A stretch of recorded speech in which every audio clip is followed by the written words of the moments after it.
नमस्ते, मैं हूं प्रियंका और आप सबका एक बार फिर से स्वागत है मेरे इस चैनल पर। तो जो हमारा लास्ट वीडियो था हिंदी में, उसे आप सबने बहुत ज्यादा पसंद किया। उसी वजह से मैंने सोचा कि मैं आज का वीडियो भी हिंदी में ही बनाऊंगी। And for my English viewers, you can switch on CC, that is closed caption for English subtitles. तो आज इस वीडियो में मैं आप सबके साथ में कुछ आइडियाज शेयर करने वाली हूँ, जिसके थ्रू आप आपके घर को ऑर्गेनाइज कर सकते हैं। और इन ऑर्गेनाइजिंग आइडियाज में आपको मैं एक भी जो हम मार्केट से लाए हुए ऑर्गेनाइजर्स होते हैं वो यूज नहीं करने वाली हूँ। जो भी हमारे घर में बहुत सारे ऐसी चीजें पड़ी हुई होती हैं जिसे हम गार्बेज समझकर फेंक देते हैं, हम उन चीजों को रीयूज करके अपने घर को ऑर्गेनाइज कर सकते हैं। तो चलिए फिर शुरू करते हैं आज का वीडियो। इस तरीके के पेपर बैग्स हमें हमेशा शॉपिंग के बाद मिल ही जाते हैं और मैं जानती हूँ आप सबके घर में कहीं ना कहीं ये पड़े होंगे। तो आप इन बैग्स को इस्तेमाल कर सकते हैं अपने फ्रिज के अंदर अपनी सब्जियों को ऑर्गेनाइज करने के लिए। मैंने पहले भी कहा है, जिपलॉक पाउच और एयरटाइट कंटेनर्स में वेजिटेबल्स ना रखें। कुछ इस तरीके से रखते हैं तो सब्जी बनाते टाइम सब्जी सॉर्ट करने में डिफिकल्ट होता है। या तो मैश बैग लें या कॉटन बैग्स लें। अगर आपके पास दोनों ऑप्शन नहीं है तो आप इन पेपर बैग्स को यूज कर सकते हैं। तो सबसे पहले ये जो हैंडल है हम उसे टॉप से कट कर देंगे सिजर की हेल्प से। आप इसे कुछ इस तरीके से ओपन कर लें और हमें इसे ऊपर की तरफ से फोल्ड करना है, जितनी हाइट पर आपको आपका ये ऑर्गेनाइजर को रेडी करना है। फिर इसे चारों कॉर्नर से जहां तक हमने फोल्ड करा था वहां तक आपको इसे कट करना है। अब आप इनको अंदर की तरफ अच्छे से फोल्ड कर दें। इससे आपके ऑर्गेनाइजर को स्ट्रेंथ मिलेगी और वो आराम से स्ट्रेट स्टैंड हो पाएगा। आप इसे जहां पर भी रखते हैं। अब आप चाहें जितने भी वेजिटेबल ऑर्गेनाइज करने के लिए इस तरीके के डिवाइडर्स क्रिएट कर सकते हैं आपके क्रिस्पर बास्केट के स्पेस के अकॉर्डिंग। और यहाँ पर अब आप देखिएगा कि मैं कितनी सारी सब्जियां इसके अंदर स्टोर करके रख दूंगी। वेजिटेबल का शेप बड़ा हो या छोटा हो, पेपर उसके हिसाब से अपना शेप ले लेता है। लेकिन अगर आप प्लास्टिक के बास्केट्स यूज करते तो जो मैं अभी यहाँ पर आपको करके दिखा रही हूँ वो डिफिकल्ट होता। और जब आप इस तरीके से पेपर बैग्स में सब्जियों को रखते हैं तो जो मॉइस्चर होता है पेपर उसको एब्जॉर्ब करके सब्जियों को काफी टाइम तक फ्रेश भी रखता है।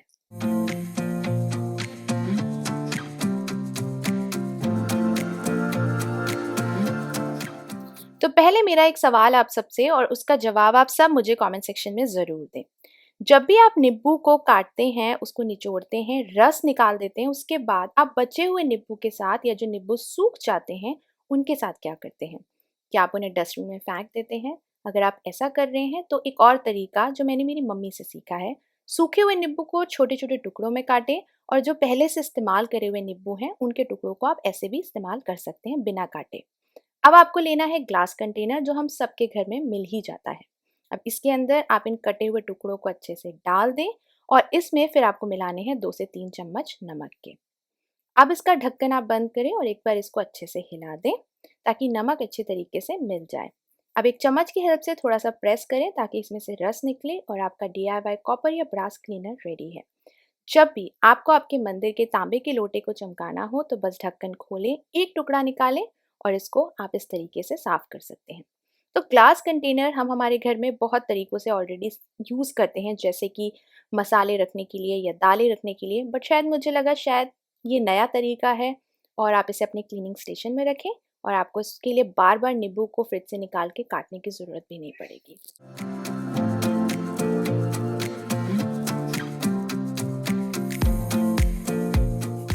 हमारे घर की वो छोटी छोटी चीज़ें जिन्हें हम इधर उधर रखकर कभी कभी भूल जाते हैं और जब उनकी ज़रूरत पड़ती है तो फिर हम उन्हें ढूंढने में अपना बहुत सारा समय, ताकत फालतू में बर्बाद करते हैं।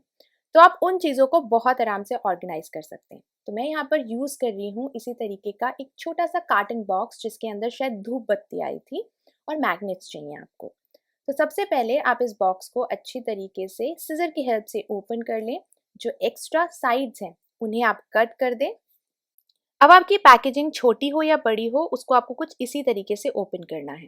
ये मैं इसलिए बता रही हूँ क्योंकि आगे भी वीडियो में मैंने इसी तरीके के बॉक्सेस और यूज़ करे हैं।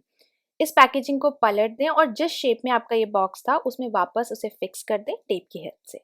ये मैंने इसलिए करा है बिकॉज जो फ्रंट पोर्शन ब्लू वाला था वो मुझे पसंद नहीं आ रहा था और कभी कभी बहुत ज़्यादा डेकोरेट करना भी ओवरडू हो जाता है। जिस भी हाइट में आपको ये बॉक्स चाहिए उस हिसाब से इसे कट कर लें। मैं यहाँ पर रबर्स रख रही हूँ। आप किचन के और भी छोटे बड़े निकनैक आइटम्स ऑर्गेनाइज करके इसी तरीके से रख सकते हैं। अब आपको लेनी है एक मैग्नेट और उसको बॉक्स के पीछे इस तरीके से फिक्स करें और फ्रिज पर उसे लगा दें।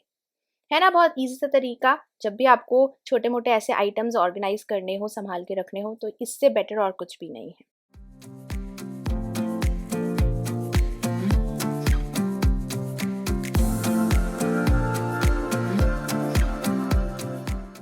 फ्रूट्स हम सब डाइनिंग टेबल के ऊपर किसी न किसी बास्केट में रखते हैं। अगर आप आपके उस फ्रूट बोल को थोड़ा सा चेंज करना चाहते हो तो आप पेपर बैग्स यूज़ कर सकते हो, कोई भी सुंदर सा। अब उसे आप दोनों तरफ से सेम साइज में फोल्ड कर लें। अब आप इस फोल्ड को ओपन करें और ये जो नीचे वाला पोर्शन है, जो बेस होता है, जो रेक्टेंगल है, उसे पीछे की तरफ फ्लिप कर दें। अब इस पेपर को पलटें और फिर से आपको वैसे ही सेम जहाँ पर आपने फोल्ड करा होता उसको आप इस साइड भी आपको फोल्ड करना है। सिर्फ हम डायरेक्शंस के लिए इन्हें फोल्ड कर रहे हैं। जिस तरफ से हमने फोल्ड करा था, कोने से हम उस फोल्ड तक लाइंस ड्रॉ कर रहे हैं। लाइंस मैं यहाँ पर सिर्फ रेफरेंस के लिए ड्रॉ कर रही हूँ, आपको लाइन ड्रॉ करने की भी ज़रूरत नहीं पड़ेगी। अब जो आपका हैंडल वाला पोर्शन है, आप उसे सिजर की हेल्प से कट कर सकते हैं। अब यहाँ पर जो हमने कॉर्नर ड्रॉ करा था और जो हमने पहले फोल्ड्स करे थे चारों साइड में, उन कॉर्नर्स को प्रेस करके मैं इस कॉर्नर को बाहर की तरफ निकालूंगी। अब ये प्रोसेस आपको चारों कॉर्नर्स पर अच्छी तरीके से करना है। जब आप ऐसा करेंगे तो जो नीचे से आपका बेस रेक्टेंगल में था वो स्क्वायर में कन्वर्ट हो जाएगा। इन कॉर्नर्स को आप पीछे की तरफ फ्लिप कर दें और सेलो टेप की हेल्प से इसे अच्छे से फिक्स कर दें, ताकि ये बार बार जब आप इस बास्केट को हटाएं तो ये निकले नहीं। इसको शेप देने के लिए आप अंदर भी फोल्ड कर सकते हैं या फिर आप चाहें तो कुछ इस तरीके से उसे बाहर भी कर सकते हैं।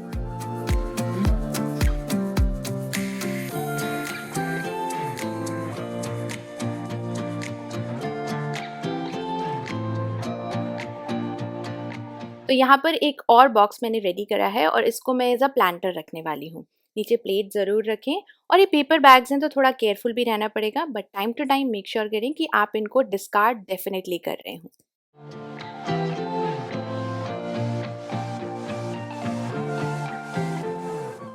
अगर हम आलू और प्याज डायरेक्टली ऐसे बास्केट में रख देते हैं तो जब इनकी ज़रूरत पड़ती है इन्हें सॉर्ट करने में बहुत सारा टाइम वेस्ट होता है। और अगर आपके पास विकर बास्केट है तो कभी कभी सब्जियां खराब होती हैं, उसकी वजह से ऐसे स्टेन्स पड़ जाते हैं। उसे अवॉइड करने के लिए आप डेफिनेटली कोई भी पेपर इस पर लगा सकते हैं, उस पेपर से उसे लाइन कर दें। पार्टीशंस क्रिएट करने के लिए मैं यहाँ पर पेपर बैग्स यूज़ कर रही हूँ। आप किसी भी थिकनेस का और साइज़ का पेपर बैग ले सकते हैं। सबसे पहले ये जो हैंडल है उसे आपको कट करना है। अब आपको इसको इस रेक्टेंगल शेप को, जो कि बेस है, आप देखोगे कि बहुत ही कम बेस है, जिसकी वजह से आप बहुत सारी वेजिटेबल स्टोर नहीं कर सकते हो। तो सेम मेथड जिस तरीके से हमने अभी फ्रूट्स रखने के लिए एक बोल बनाया था पेपर बैग से, एग्जैक्टली उसी तरीके से मैं यहाँ पर इसको भी कन्वर्ट कर रही हूँ। अब आप देखोगे कि ये रेक्टेंगल से एक स्क्वायर में कन्वर्ट हो गया, जिसकी वजह से इसका जो बेस है वो थोड़ा बढ़ गया है। अब इस पेपर को और भी ज़्यादा स्ट्रेंथ देने के लिए जो एक्स्ट्रा पेपर ऊपर से है उसे आप अंदर की तरफ फोल्ड कर दें। अब आप जितने चाहें आपकी बास्केट के हिसाब से, आपको जहाँ पर भी रखना है उस हिसाब से इन पार्टीशंस को या जो हमने कंटेनर्स रेडी करे हैं पेपर के, आप वो रख सकते हैं और अपनी सारी वेजिटेबल्स इसमें स्टोर करके रख दें।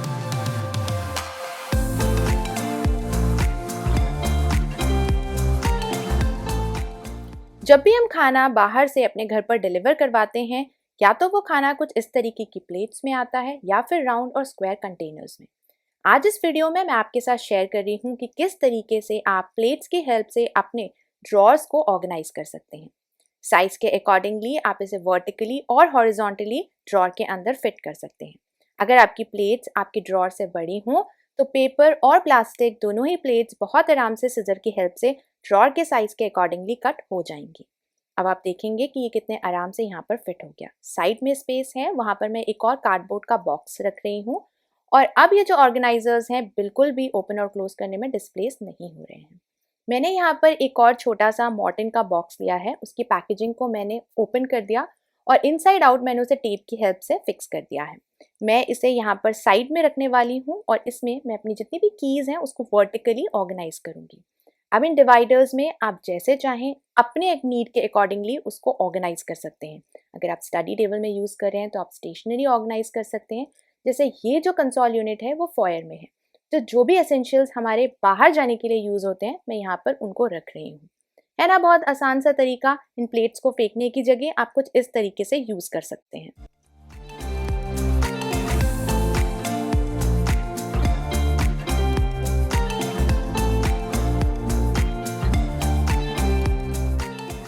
घर में ऐसी बहुत सारी छोटी-छोटी चीज़ें होती हैं जिन्हें ऑर्गेनाइज़ करने के लिए हम प्रॉपर ऑर्गेनाइज़र सर्च करते हैं। बट अगर हम घर में ही देखें तो हमें बहुत सारी चीज़ें मिल सकती हैं। जैसे कि ये एक थर्माकोल प्लेट है, जब भी हम ऑनलाइन फ्रूट्स ऑर्डर करते हैं उसके साथ में ये रैप होकर के आते हैं। तो यहाँ पर मैं उसे सैनिटाइज़र रखने के लिए यूज़ कर रही हूँ। एक कार्टन बॉक्स लिया है, उसको मैंने इनसाइड आउट फ्लिप करके टेप की हेल्प से उसे प्रॉपर शेप दे दिया है। अब यहाँ पर मैं ले रही हूँ पोस्ट टैग्स और उन टैग्स को मैं नीचे ये जो कंटेनर है या जो कार्टन है उसमें फिक्स कर दूंगी और फिर उसे हम प्लेट में लगा देंगे ताकि वो डिस्प्लेस ना हो। एक मैंने पुराना सा ग्लास लिया है और उसके अंदर जो किचन के छोटे मोटे स्टेपल्स होते हैं वो रख रही हूँ। अगेन यहाँ पर भी मैं एक पोस्ट टैग लगा रही हूँ ताकि वो अच्छे तरीके से फिक्स रहे। सैनिटाइजर रख दिया मैंने फ्रंट में और ये एक मैंने पेपर बैग लिया है जिसको मैंने अंदर की तरफ फोल्ड कर दिया और यहाँ रख दिया। यहाँ पर मैं रख रही हूँ डिसइंफेक्टिंग वाइप्स और इस छोटे से बैग के अंदर मैं कुछ टिश्यू पेपर्स रख रही हूँ जो हमें रेगुलरली यूज़ होते हैं। और मेरा एक छोटा सा सैनिटाइजेशन स्टेशन जो है वो रेडी है।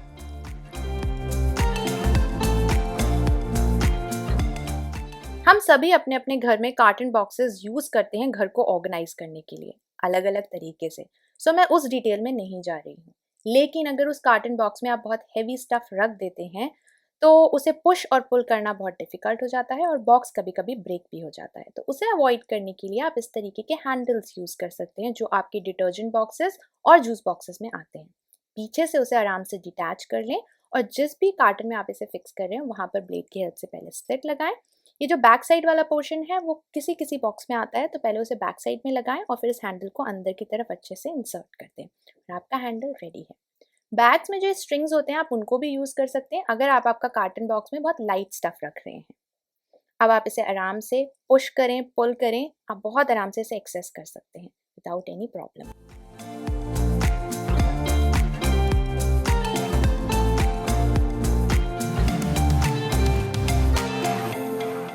हमेशा ही हमारे शेल्फ के जो बैक साइड रहते हैं वो अनयूज्ड रह जाते हैं। तो उस स्पेस को यूटिलाइज करने के लिए आप इस तरीके के पेपर बैग्स यूज कर सकते हैं। ऊपर से हैंडल्स कट कर दें और इसमें वो सामान स्टोर करें जो आप बहुत ज़्यादा फ्रीक्वेंटली यूज नहीं करते हैं। अच्छे से बैग में पैक कर दें और पीछे के साइड इसे शेल्फ में रख दें। आगे आपका जो भी रेगुलर यूज होने वाला स्टफ है वो रख दें। इसकी वजह से एक और फायदा होता है वो ये होता है कि आपकी बास्केट एकदम पीछे नहीं जाती है और वो विजिबल बनी रहती है। अगर आप बैग हटा देते हैं तो बास्केट इधर उधर डिस्प्लेस होती है, बट इसकी वजह से एक जगह इंटैक्ट रहेगी। आपकी चीज़ें भी ऑर्गेनाइज रहेंगी, उसको प्रॉपर लेबल कर दें तो टाइम पे मिल भी जाएंगी।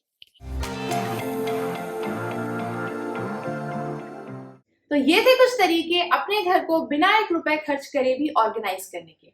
अगर आपको आज का वीडियो पसंद आया है तो इस वीडियो को आगे शेयर करें, मेरे चैनल को सब्सक्राइब करें और मैं मिलती हूँ आपको अपने अगले वीडियो में। तब तक के लिए घर पर रहें और स्वस्थ रहें। Bye bye.